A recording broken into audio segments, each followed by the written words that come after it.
Sports on Air. Eli, what was the discussion na ilagay ka sa starting lineup and what was your reaction and how did you prepare yourself for yung responsibility na to? Well, when Coach Tim mentioned it yesterday before practice, ako naman, I'm always ready. No? As long as kung ilang minutes man yan, I'm always ready. Even in practice, I always prepare myself to play. Kung ano yung routine ko years ago, yun pa rin ang ginagawa ko. Kasi I want to be ready anytime. I want to be ready anytime. And given this opportunity again, na mag-start again ng game, ready naman ako. So I always think of I'm gonna help this team in any way. Kahit ilang minutes yan. So I'm always ready. Eli, and congrats. It's been a while since you've been here as the player of the game. So ano lang pakiramdam mo going back here in a post-game conference scene? Kamusta yung pakiramdam, especially after a win? Well, definitely I'm very happy na especially with this kind of high-level intensity semifinals game. We always play Meralco talaga down to the wire. Diba? Every time na we face them, ganito talaga yung laban. I'm just happy na nakabalik ako dito. And I think more than that, na nakabalik ako dito, it's really, na nabigyan ko ng lift yung team namin. And nakapanalo kami sa game. I think yun yung important. Of course, I'm happy after everything what happened to me. Diba? At organic coach team na maraming nangyayari sa akin. I'm just grateful, no? Just to be part of this semifinals game.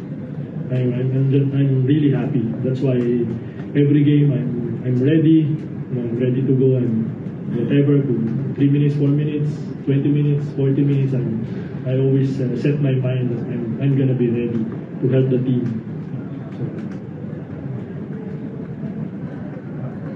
Eli, with this kind of game, kung baka may ako bang you prove something to yourself or to everyone na yun na? Well, to be honest, I don't have to prove anything naman siguro.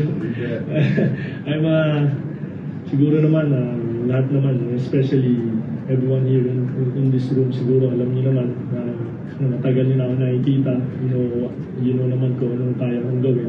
And honestly, I don't have to prove anything. The thing that my role now in this team is really to be a leader, inside and outside the playing court. To be a, kumbaga, parang ito na yung time na talaga mas kailangan ako ng mga younger players sa team namin. Of course, the other vets also. So, I have to give credit also to my teammates. They listen to me.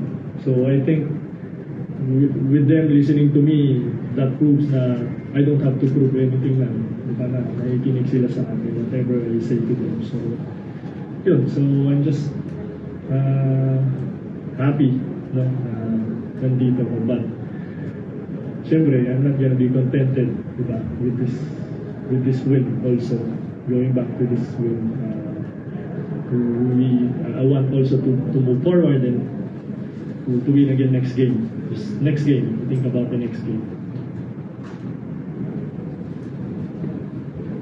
Habang umiinit ang mga laban sa inyong mga paboritong liga, mag-register sa 1xBet. Pwede nyo gamitin ang inyong browser o cellphone, mapa Android man o iOS. Gamitin nyo lang ang inyong mobile number o email at huwag nyo kalimutan ilagay ang promo code na SPONAIR. Kapag ginawa nyo yan, pwede kayo magkaroon ng bonus up to 7,000 pesos. Pwede nyo rin gamitin ang GCash or PayMaya account nyo para makadeposit or cash out. Simple lang, di ba? Kaya mag-register na sa 1xBet. Thank you for watching. Click the subscribe button and ring the bell to be notified with our latest videos.